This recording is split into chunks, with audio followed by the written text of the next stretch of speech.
In the name of the Father, and the Son, and the Holy Spirit. Illuminate our hearts, O Father Almighty, with your pure light of divine knowledge. Open the eyes of our minds to the understanding of your way and your word.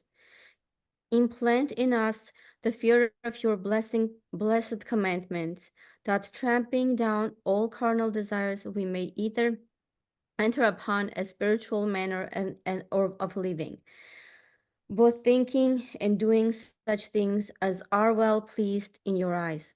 For you are the illumination of our soul and bodies, and into you we ascribe glory together with the Father, the Son, and the Holy Spirit.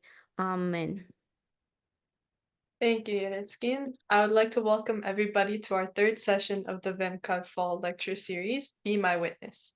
Before we begin, of course, a couple of housekeeping rules. I want to remind everybody that the session will be recorded and that we ask that you keep yourselves muted and save your questions until the end of the presentation. As a brief recap, for those of you who may have forgotten, we have already heard two presentations, one by Father Raymond on understanding our call to witness, and another on witnessing through our actions. Tonight we will hear Yeretzkin Hasmik Ajamian speak on witnessing in the home and family. A little bio about Yeretzkin Hasmik. She was born and raised in Yerevan, Armenia. She studied art and had an aspiration to become a fashion designer. Yet, God had other plans. She was inspired by the 1700th anniversary of Christianity in Armenia, and her graduation work was the 12 canonic icons of the Armenian Church. After graduating, she worked as an instructor of Armenian manuscriptural art at one of the AGBU and Mother C. Holy Echmiadzin youth and recreation centers in Yerevan. She also worked for several years in media and production at Hayrenik TV. She then graduated from Urartu University with a degree in clinical psychology. She also studied developmental psychology, logics, philosophy, and other disciplines. Through her years of study, she focused heavily on prenatal memories of children and their upbringing as early as from the prenatal stages of development. She met her husband, Father Raymond, when he was studying in Armenia. Together, they have one 13-year-old daughter, Serpuhi, and they serve the St. Sarkis community in Dallas, Texas. She is also the Children and Family Ministry Specialist for the Eastern Diocese and produces the Sunday school curriculum for our parishes. So without further ado, it's my pleasure to welcome Yeretzkin Hasmik to take it away. Thank you so much, Sain. So, as the title says, be my witness, witnessing in the home and family. It is a process that we often, I don't want to say take for granted, but often put it on the back burner as Christians, as church-going people, as community. And it is very important for us to understand that as we go through our routine in life, this should be also a part of it, because by living through witnessing throughout the week, we don't only limit our faith to a Sunday morning. So, and most importantly, Sunday is the day where we go and worship with families. So I'm going to start moving my slides along, and I need to move this so I can read what I have written. Okay. So witnessing in the home and the family, what does this mean? This means a Christ-centered family, an Orthodox approach in upbringing, Christian Orthodox, because sometimes when we say Orthodox, people identify us with the Jewish community. This means not talking the talk, but walking the walk. This is one of my most favorite approaches, especially in child upbringing, but in general with the human interaction as well. This means there is no longer I, but we, and we'll see later how this relates with family and marriage. And this means being different than the world wants us to be, and this means faith plus family equals freedom. Sometimes some people may not understand this equation, but we will discuss further how that is possible. Okay, so let's go one by one and have a little discussions. And w- we we will have question and answer towards the end, but sometimes we might have interactions in this chunks of presentation. So a cross-center family, what does this mean? So when a couple starting a family, well, we oftentimes just attribute this to engagement, marriage, and childbirth and child rearing. But in reality, it starts way before that, because when a relationship is building between a man and a young man and a woman, and they are trying to get to know each other and understand where life is going to take them, it is important to also understand where their values stand. Oftentimes I have at least met people who in their family settings are together but not quite. What I mean is by this, that wife might be faithful and God fearing, God believing, and a husband might not, or vice versa. So and somehow they make this work, but at the same time I feel they are not on the same page with the approaches, views, values, and they take on in life. So making your family Christ centered is very important. And how do we do that? Sunday worship is very important. Worshiping as a family is very important. We later will look through some statistics, and its numbers are pretty amazing, actually. So this first statement, make church into your home and make your home into church. So we have experienced this, we have witnessed this actually at a home blessing once when we went together to the house, and then when that I started lighting the hunk and he started saying the prayers, the little girl said, "Mama, it smells like church." And it really touched their heart, and me as well. But we both of us never really thought of this before, because we at home we always have hung, and then we always burn it weekly, and then the church is our home at the same time. But he never really put two and two together until that point, where children, even though they are not often exposed to the divine liturgy because for different reasons, Sunday school or just time schedule, etc., they still make associations based on those little times where that they have been in a church. So creating that connection is very important.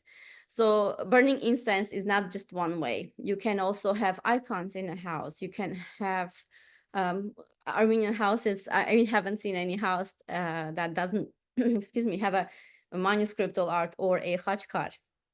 So that's one way. Having presence, godly presence in your home is very important. So follow the sacraments and the traditions of the Armenian Church. Sacraments, we know the communion, divine liturgy, anything that can be blessed and sanctified can be a sacrament. One of them, as I mentioned, home blessing, baptism, matrimony, and keeping that tradition going is very important for Christian families. Make salvation your family's biggest goal. So this is something that not touched upon quite as often as I personally would like, because when we go to the church, we worship and we pray, but at the same time, do we have a vision where it's leading us to? So that's why I think keeping the salvation in our minds is very important, and teaching our children what salvation is, how we become resolved, and who helped us or helps us do so is also very important. And strive for holiness. And this is what Jesus Christ taught us to do, and to be holy, to be clean, and to be deserving of the kingdom of heaven. And we can only reach there through making our path and creating a clear path through salvation. So I'm going to read this psalm from the Bible. I like this picture, that's why I put this one in. But in the Bible, it says, I like the words that this version has has in it. And There it is. Okay. It says, unless the Lord builds the house, they labor in vain who built it. Unless the Lord guards the city, unless the Lord guards the city, the watchman keeps awake in vain. It is vain for you to rise up early, to retire late, to eat the bread of painful labors, for he gives to his beloved even when he's asleep, even when they're asleep. Behold, oh, this is the second part that I would like to continue reading, even though this is a little fragment. So it says, behold, children are a gift of the Lord. The fruit of the womb is a reward. Like arrows in the hand of a warrior, so are the children of one's youth. How blessed is the man I'm sorry. How blessed is the man whose quiver is full of them. They will not be ashamed when they speak with their enemies in the gates. So this verse, even though it started with speaking with the house, I think this is the very appropriate one to mention here. It's starting with the house, that the house, when a family in this case is built, it has to be Christ-centered, because unless Lord builds the house is not blessed. So in the same way, when we build a house, we create this safe haven for our children. We want our children to be safe there. We teach them rules. We teach them um, letters. We teach them how to read. We teach them how to eat, behave, talk to people. But at the same time, for some reason, I have noticed that on the same level, we are failing to teach our children the word of God, and we're failing to teach our children why we need to know God's word.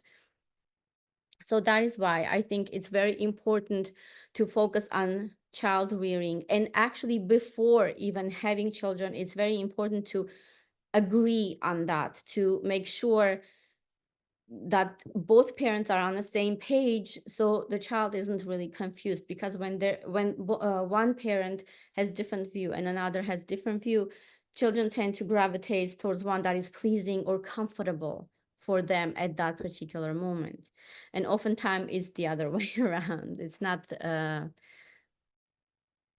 church-based preference here. So an orthodox approach in upbringing. I did mention baptism before. So baptizing children at a young age. Quite recently, there is this tendency that young parents, especially, they give their children an option, meaning they technically can't give the children an option early on when they're still infants, but they delay the baptism to the point when thinking that children can reach the point of understanding it themselves, and they will choose to be baptized into Christianity or not. So I don't, okay, based on our theology and how our church have developed and the reason why we baptize our children and as infants, it is purely our responsibility. It is part of that child rearing.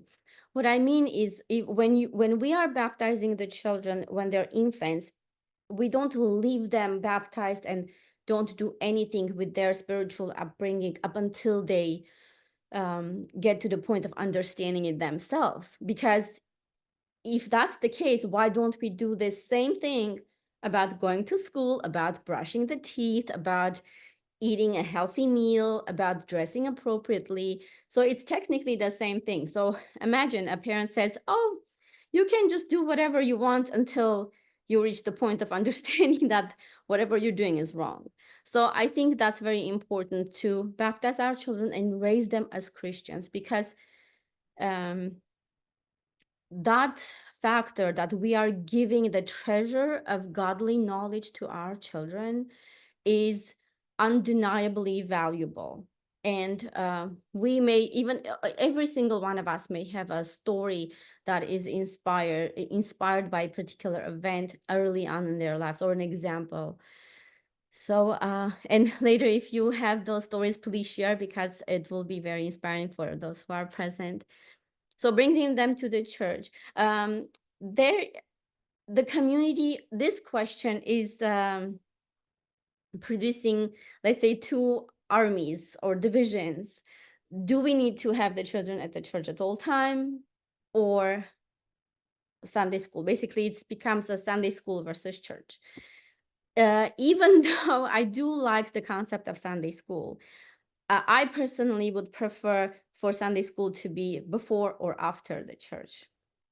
And I understand that our services are long, but Sunday school really shouldn't be 2 hours either. So otherwise, it really becomes an entertainment. It's very important for children to become familiar with that house settings, because imagine if a child has never been at the let's just pick a grandpa's house for whatever reason, has never been there, and then very first time he enters and he never met grandfather, and the whole thing is very awkward for them. So we have seen examples when a youth doesn't feel comfortable, because when they have to suddenly do something that is as a responsibility at the church to be, will it be ushering, will it be assisting somebody with a book or giving the kids a piece? Oftentimes it becomes this uncomfortable situation because they haven't done that before, or they are not familiar with that particular tradition. So that is why it's very important for them to be at the church at all times. And we are not saying to be there the entire 2 hours. It can be 10 minutes, 15 minutes first, and then add on another 5, and then another 5. And do children do get bored during divine liturgy because there's not much to do? They can't run around, or if they do, oftentimes parents feel uncomfortable because the children are frowned upon for making noise, etc. But um, I wish my husband was here because he could say it better than I do. He does say the voices of the children are prayers in the church. So if the church is silent, basically it's no good. Yeritson, you're saying it good. You don't have you said exactly the same thing that Derhar said, but in different words. You're saying it good. Have confidence in yourself. Thank you. So reading the Bible, that's another very important aspect of Orthodox upbringing. Reading the Bible at least once a week is very valuable incorporation of this upbringing process, because first of all, the children will become, and I will tell you why, because there's a little interesting connection to modern day approach, I guess. So reading the Bible and telling them the biblical stories and actually comparing those stories sometimes, or analyzing them with a modern day view, is very helpful for them. So the reason why I said we will tie this to a modern, because granted, Bible has been written thousands of years ago, and a lot of the time we may think, oh, this does not apply today. It's so old. Why do we have to follow this? Why do we have to read this old literature? Things are different now. People think differently now. Children are learning differently now. The life is different. But I recently I have been reading a little more of the Bible. I'm ashamed to say that, a little more, because I should have always read more. But and I started putting parallels between several inspirational, motivational books I've read in the past. And believe it or not, every single book that is non-Christian that I have read, supposed to be motivational and inspirational, every single book had no, Bible has every single thing that any of those books had mentioned, as a rule, as a discipline, as a self upbringing, self motivation. So if we will read through Bible, all of those challenges that we are trying to solve by reading those self help books, I guess, is all in the Bible. So if we can start introducing our children to those things, automatically we can introduce them to experiences of other people who came thousands of years ago. This way, children will not think that they are alone in the particular challenge they're going through. And for us, same way. And children will think that, oh, this situation is very similar to the situation my friend is going through, maybe I can give them that example. So this way, children automatically become evangelists without realizing that. And I lost the train of my thoughts, but um, yes, and Bible stories. So Bible stories are very helpful in that sense, and making it into, because we do read story time books for our children when they're little and before bed. Why can't we do it through Bible? Why can't we read biblical books? So we can always dedicate 1 day a week or maybe 2 days a week to read a story from a Bible instead of a nighttime story.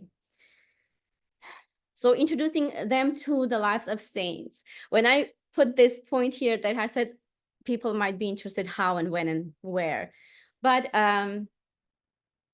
unfortunately, okay, and as we compare our theologies, Catholic Church is very different. They are heavily endorsing saints and saintly behaviors, and they're celebrating them. We do too, but we do celebrate them very quietly, more demure, I guess. But why it is important, it's because saints are examples, and most of them, if you read their lives or become familiar with their lives, their values were quite not there. Majority of the saints had very materialistic values. They were straying away from the path of the Lord, and then later on they had change of heart and then became inspiration for so many. It is not a bad idea to, because there are many cartoons on saints, very beautiful ones. You can just pick a saint or two that are familiar. Biblical characters will be also a good idea to be to use them as an inspiration for little children. The many of the prophets with their very difficult and very graphic lives and life situations are interesting. So teaching them to pray, it's another thing. It's prayer is not often easily done when we don't know to whom we are exactly praying. So the reason why I'm saying this is because when our daughter, we were starting to teach her when she started being more vocal and verbal, and it was clear what she's saying for us too. So we started praying before night, and then I was trying to wean her off of me praying. So I wanted her to start doing it herself versus we do it together. And she was not feeling comfortable, and I wouldn't understand why. She was also saying, no, let's do it together, let's do it together, until she actually expressed herself. And I think she was between 3 and 4 years of age, and she said, I don't see God, I don't know, I can't talk to somebody whom I don't see. So that was my first challenge, to try to understand and explain to a little child, how do you pray to someone who is not there, not visible, not touchable? Basically, if I tell her prayer is a conversation between God and you, and we are having a conversation where she can see me and touch me and ask me a question and I'll respond, how is it going to be easily comprehensible for a little 3, 4-year-old child when God is not there to see? So we tried it again together many times, but I was constantly trying to remind her that God is not outside of your peripheral vision, basically. I told her that God is inside. You cannot see God because you are talking to someone who is inside, because God gave you the life, God gave you your soul, and He breathed life into you.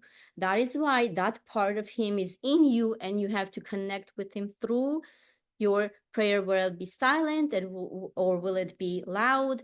So we slowly started feeling comfortable, and then I guess we don't have problem with that anymore.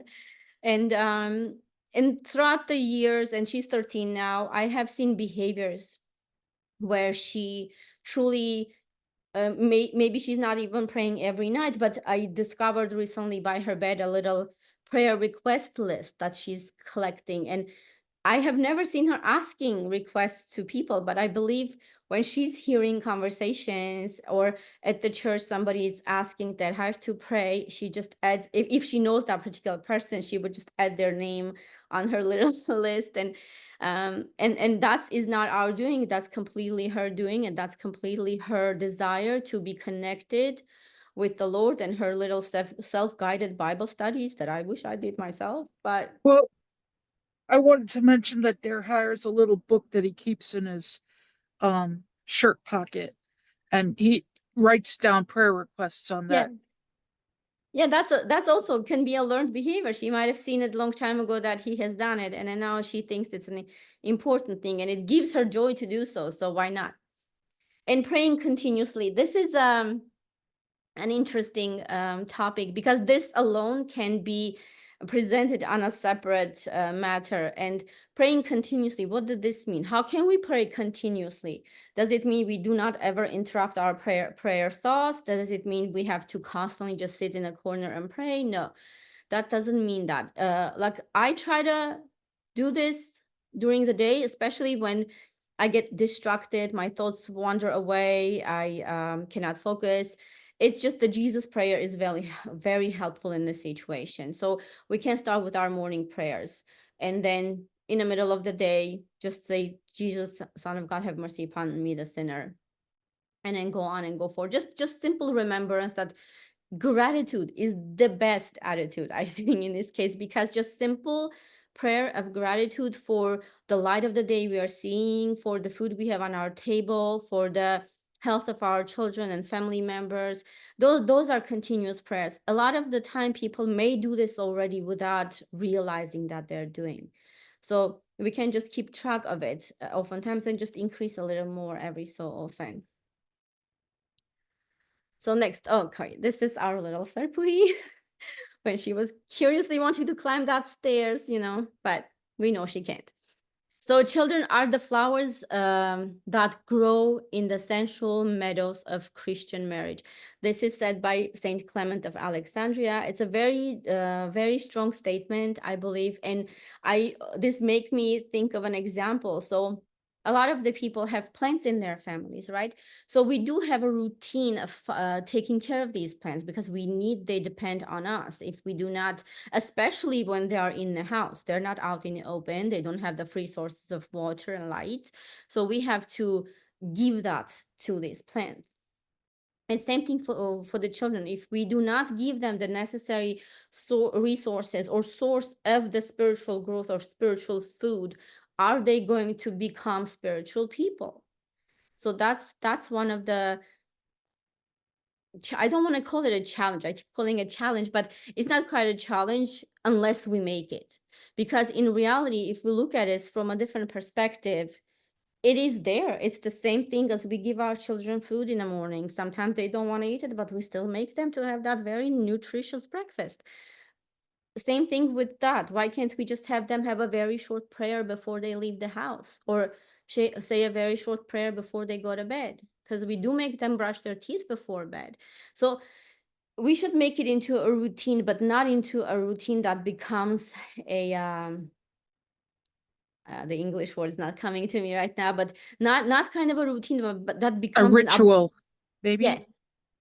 Yes. So we don't want that obligation, because sometimes obligation comes to the point of not wanting to do it, but I have to. So we want it to be natural, as just waking up and stretching your arms, that kind of natural. So and another one from Proverbs, this is very true. Train a child in the way he should go, even when he is old, he will not depart from it.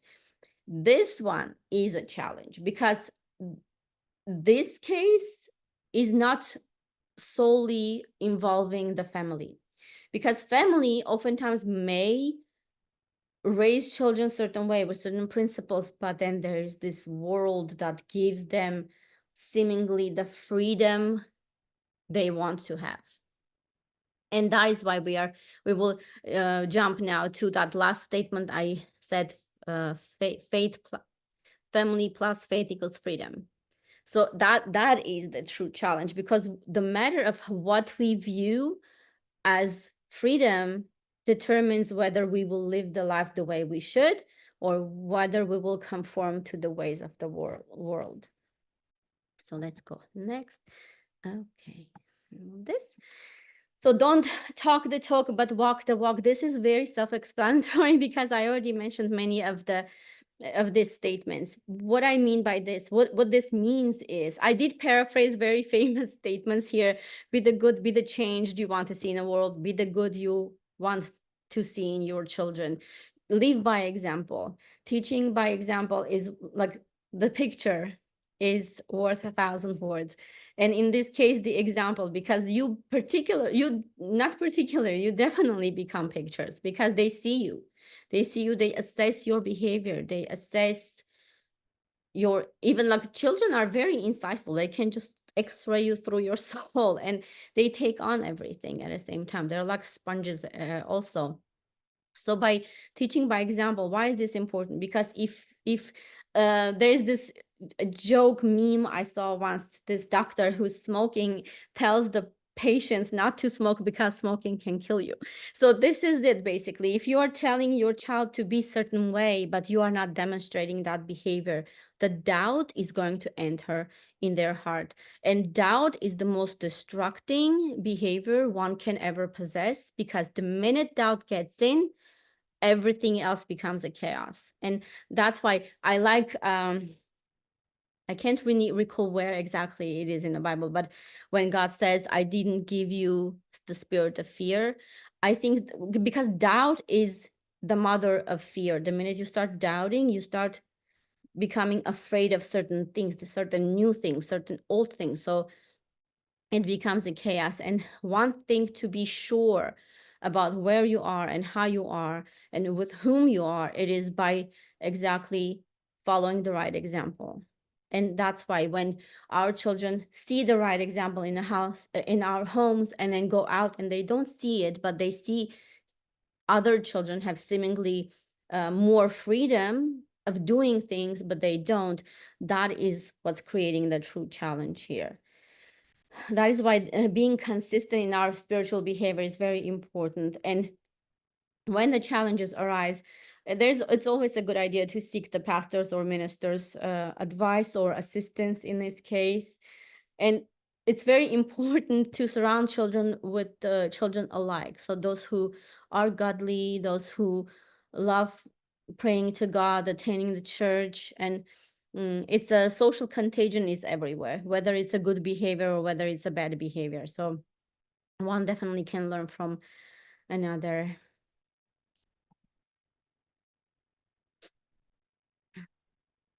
And this is the statement that is found in the Bible again. And as I may repeat myself, any self-help book, we can freely say that is based on the Bible, even though Bible is not, barely ever is referred in those books, because they do want to cater to a wider population. So it's not being extremely biblical. So, but again, it says, do not conform to the patterns of this world, but be transformed by the renewing of your mind. Then you will be able to test and approve what God's will is, his good, pleasing, and perfect will. And that is why we have to know what God's will is, to be able to do it, to be able to follow the path he designed for us, to be able to share it with others. So this is that title, being different than the world wants us to be. And it is, being an Orthodox Christian is pretty awkward. A lot of people don't understand what's going on. Why do you stand so long? Why is your services so long? What does your priest say? Why does he say it? And the holidays especially, why do we bless all these things? Basil and I don't know, butter, oil, water. There's a lot going on. And that's the beauty of our faith, and that's the beauty of our tradition. And tradition is very important in the Orthodox ways of upbringing, because if the house does not have tradition, then what is there to follow? So in the tradition, I'm going to move ahead because I have this, I will talk about the tradition a little later too, but the tradition is very important. So this is the statistics I mentioned before, and I put this under the title where we said there is no longer I but we. And why there is no longer I but we is because when man and woman get married, what does the priest say? Let them become one. And having a children, it doesn't mean they split apart again. Having children, it doesn't mean that they are husband and wife are one, and then there's this separate being, a child. A child is a part of that whole. A child is what completes the whole. And this is not a good comparison, but we always need that trinity. Will it be 3 children, 2 children, 1 children? A child, a children is the part of the whole. So both parents should attend the church. Why is this important? Because statistically, these are the numbers, and those are pretty amazing. So if both mom and dad attend the church regularly, 72% of the children remain faithful. If only dad attends church regularly, 55% remains faithful. And only if it's mom, 15%, and if neither, then only 6%. But look at this difference. So 55% versus 15%. What does this mean? That the role of the father is crucial in development, in the process of spiritual development and faith formation. So the father, being an authoritative figure in the family, has to live by this example. And because the fathers are viewed as the defenders, protectors, and somebody who is very heavily trusted. So if the father goes to the church, that doubt, I guess, is somewhat eliminated, and 55% of the children remain faithful. Okay, next. So this is when I said about the tradition, this is what I wanted to refer to, but it came after that statistical slide we showed. So our faith is generational wealth. This is a concept that I strongly believe in, because the reason why I say our faith is a generational wealth is because going back to thousands of years ago, when there was a need to create our Armenian alphabet, this concept was in the midst of it. Why am I saying this? Because the Armenian, a lot of the times we think that the language wasn't there. No, it's just the written language wasn't there. The Armenian language was always there and people spoke it, but they didn't have the written version of it. And the only written language that, let's say, the kingdom of Armenia back then would speak the written way, it was Greek or Latin, or not Latin, well, Greek mainly. And people who were living in villages and just regular people, not noble families, they didn't know Greek, they couldn't write or read Greek. So in order to spread the God's word, the need to create this alphabet that is equal with the spoken language was very crucial. And therefore the schools had been opened and the word of the Lord has been spread throughout the Armenia, and even further than after Saint Gregory. So this one is I did not, oh, I do apologize, I forgot to mention his name. So this quote is from the homily of Saint John Chrysostom. He is one of my favorite saints, a remarkable person, a very strong personality, humble and strong at the same time. So he written a lot about child upbringing, and his writing is extremely conceptual today. It's very, very, it will never get old. Every single word that he has said in his writings about children upbringing and upbringing of children and family will never get old. So here he says, let everything take second place to our care of our children, our bringing them up to the discipline and instruction of the Lord. If from the beginning we teach them to love true wisdom, they will have great wealth, which is the generational wealth I was talking about, and glory than riches can provide. If a child learns a trade or is highly educated for a lucrative profession, all this is nothing compared to the art of detachment from riches. If you want to make your child rich, teach him this. And that is word of God and spirituality. He is truly rich who does not desire great possessions, or surround himself with wealth, but who requires nothing. Don't think that only monks need to learn the Bible. Children about to go out into the world stand in greater need of spiritual knowledge. And that is very true, because the world is what the chaos is, especially the world without God is straightforward chaos. And that's where we are not allowing, but letting our children go, because they have to, because that's the part of the life.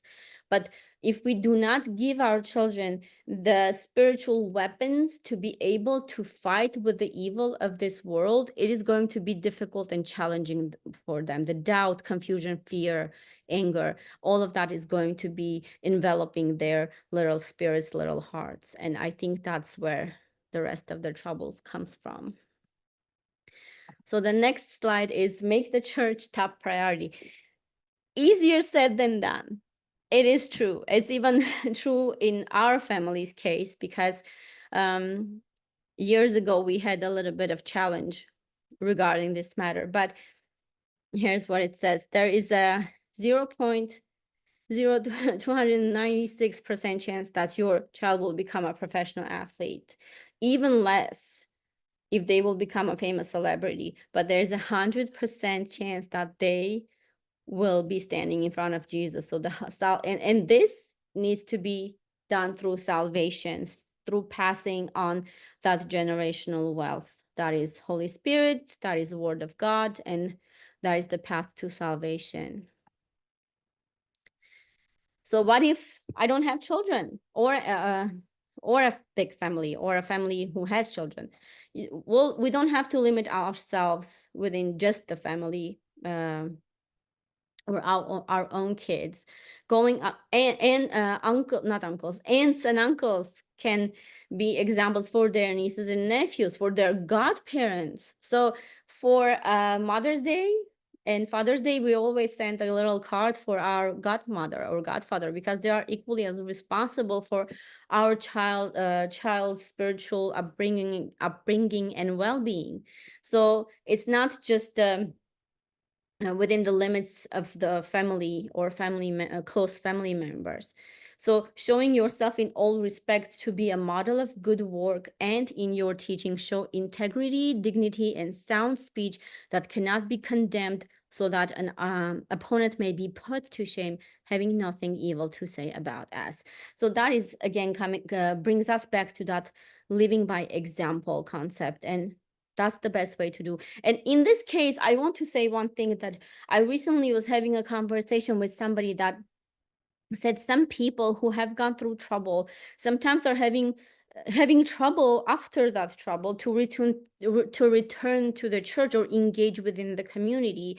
And what I think it is based upon is that whatever matter, let it be a divorce or another incident in their life that they somehow feel ashamed about, or they don't want it to be talked about, prevents them from entering the community. But and that is very even sometimes we have God forbids, and I hope this never happens, but some families did have trouble with their children and going the wrong path, using the wrong stuff and harming themselves, and that can be something people will be embarrassed to talk about.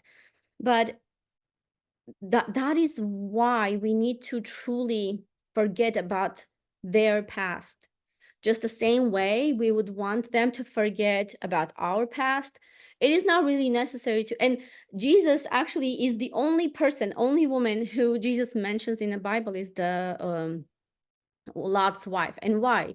Because even though she was giving the tools of salvation, she was looking back.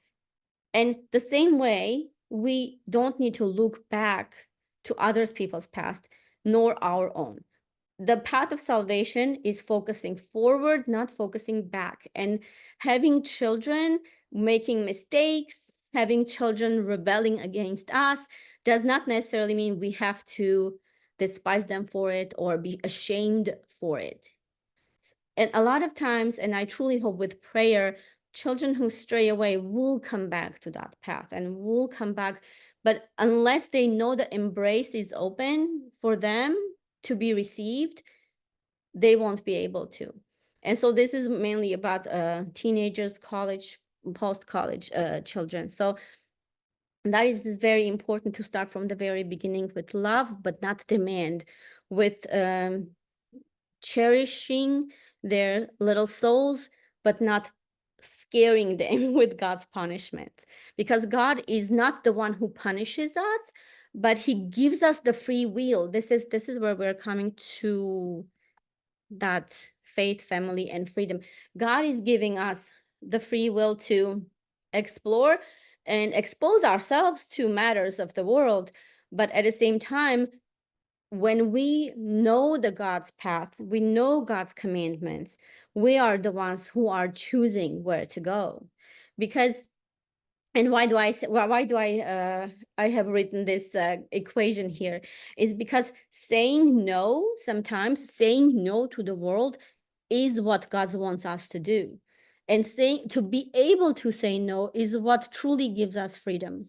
But if we are constantly trying to say yes to everything, the possession, the videos, the social media, the I want more concepts and values, that is what's enslaving us into the matters of the world, and is sorry, throwing us out of that straight path that God actually had lined for us.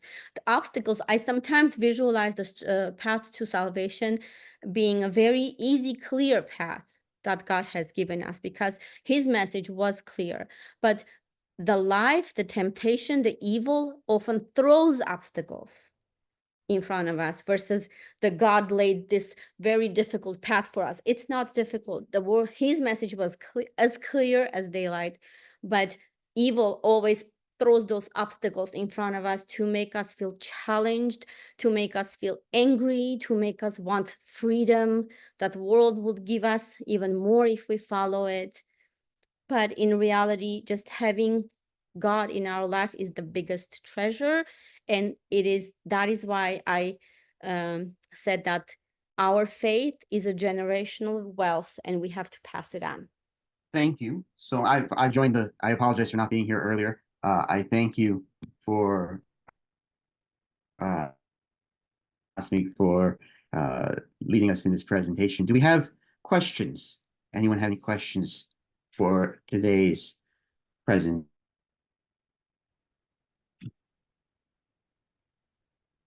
Yes, Anita. Okay, so this is all pretty good stuff if you have had generations and generations raised Armenian Orthodox or Armenian Apostolic Orthodox. But what would you do or say to somebody that has no religious background, wanders in the church, and feels called by God to change their lives, and they have a young family? What advice would you give to them if they have no historical background of setting up these habits to begin with? I would say go for it. It's never too late to learn, honestly. It's never too late to learn. And I'm going to be very honest and open with you. Well, even though I grew up in Armenia myself, I don't think I was truly raised in a church, because, well, I grew up during my first 9 years. I grew up during Soviet Union, when church was not prioritized. I was baptized in our house, and it was just purely by my grandmother's request, because when she was dying, she said, "Do not let my girl unbaptized." And I'm gonna cry. Sorry. And that's what did it. And I feel like I always felt her prayers and her power with me. Mhm. I'm so sorry. Have me crying too, because a lot of my relatives were under the Iron Curtain too. You couldn't worship openly. It had to be all in secret. I first want to just thank all of you who've been part of this series. I look forward to the rest of it. And I also just thank God that Vemkar is here. I am in my mid 70s. And so, where Anita was just talking about walking in off the street, not exposed to a whole lot, I grew up in the Armenian church back in the 1960s. And Yeretskin, what you've been talking about today would not have been heard back in the 1960s in the Armenian Orthodox Church. It was all considered pokagan. It was considered Protestant. If you tried to talk about salvation, salvation was not a word that was used in my generation growing up. And if we used it, we were told, go somewhere else, literally. Your statistics, by the way, they call me Dr. Chuck because I'm also a psychologist. So I'm thrilled to hear you have also joined to bring your Christianity into a field that needs God's love. But your statistic about the mothers, if the mothers went to church only, not the fathers, 15% remained faithful. That blew me away when I saw that, because in my generation, back in the 1960s, most fathers did not go to church. It was the mothers. And so in my generation, I feel like I have lost many of my Christian brothers and sisters along the way. And so to watch the growth that's taking place, to watch what's going on, I really want to just say thank you, thank you, thank you, because to me, watching this has been an answer to prayer over the last 50 years. And I don't know, that's going to bring me to tears along the way. I'm thrilled.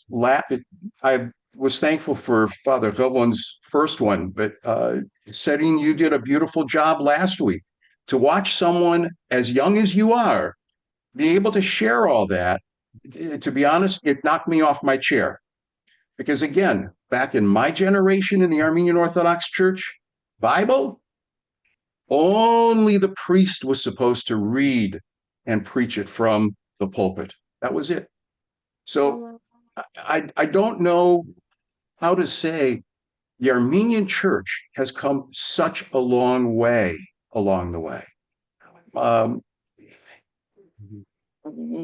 Last thing, in my research on my doctoral dissertation, whatnot, one of the things that came up was during a genocide, it typically takes 3 generations to recover from a genocide. Yeretskin, you and Derhaj represent that 3rd generation. And it's actually mind-boggling to me to actually watch and see some of the research actually coming forward and watching your generation bring back that real faith that I believe our people had. So when Anita talked about generations, Anita, I must tell you, there was a huge gap in our Armenian history as a result of the genocide. And I'm thrilled to see how the Holy Spirit is working to bring some of this back. And I gotta say, I am not Armenian, no Armenian ancestors. I was raised Latvian Lutheran, walked into the Armenian church, felt God calling me, but we have similar things in that there was a genocide on my family as a result of World War II. And so what you have said gives me hope. Last word, and then I'll shut up. Yes. I'm sorry. Go ahead, Dara. No, go. Last week, when Serine was doing the fruits of the Spirit, it was so beautiful. And one of the things that's interesting and links to what Yeretskin said today, almost every one of those fruits of the Spirit were not individually oriented. They were focused on communication within the community, the body of Christ, except for the last one, which was self-control. That was the only one that's individual, but all the others. So the Apostle Paul in Galatians especially talks about how salvation from God's vantage point is salvation of all the people, the community of coming back to him along the way. And so I'm already seeing how the Holy Spirit is tying together some of your words from last week and Yeretskin's words from today. It is so much community. Awful hard for somebody to grow in faith by themselves. So I'm sorry, that wasn't a question as much as just a joyful sharing of what's going on. So God bless you all. Thank you. Thank you so much for sharing your thoughts. Thank you. Thank you. I think Derhaj says it best sometimes. He mentions that we often focus so much on ourselves that it's, oh, my relationship with God, but we don't realize that it's a community thing. We do need to grow together, and we make each other stronger instead of our individual efforts don't get us anywhere. So thank you. Yes, yes, thank you. Carol, Yes. before you, I just wanted to point out, as Chuck mentioned about that study earlier, that Yetzke mentioned also about the gentleman being involved in the faith. Even if we look at the Vemkar tonight, and I just pointing it out, it's mostly ladies on here. With the 4 or 5 gentlemen, it's mostly ladies. So it's still something that needs to be worked on in our families today, and trying to get them more involved in life and faith. Carol, you have a question. Yes, I'd like to say that. Yeretzkin, so do you do the writing on the Vemkar for the different age levels? Yes, Because I've been using that with my grandchildren when they're here and when they visit.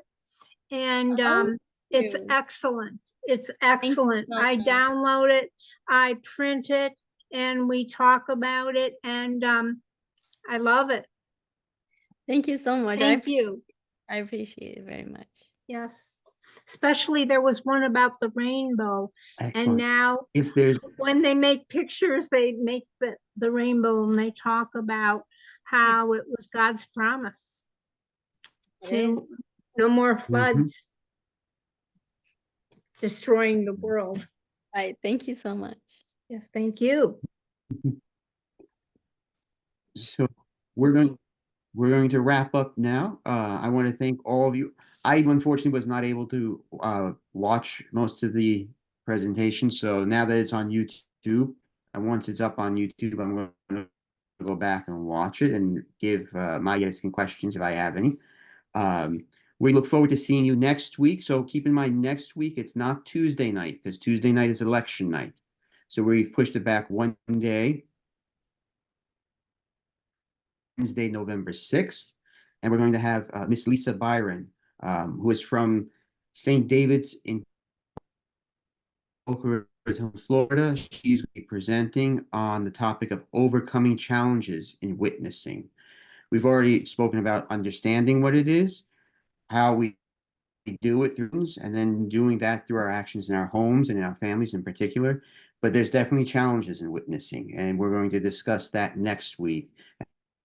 Those challenges, it may be taboos, because as Chuck mentioned, this idea of salvation or the Bible is sort of has become foreign to the Armenian church, and it's something that has it's ingrained within us, but we think it's something that we shouldn't be talking about or very foreign from us. So we have to try and bring that in, and how to overcome those challenges in the future. So that same time, but Wednesday, November 6th. All right. I thank you all for coming tonight, and I look forward to seeing you all next week. Thank you, Terha, for inviting me, and it's an absolute pleasure to seeing all of you. Have a good night.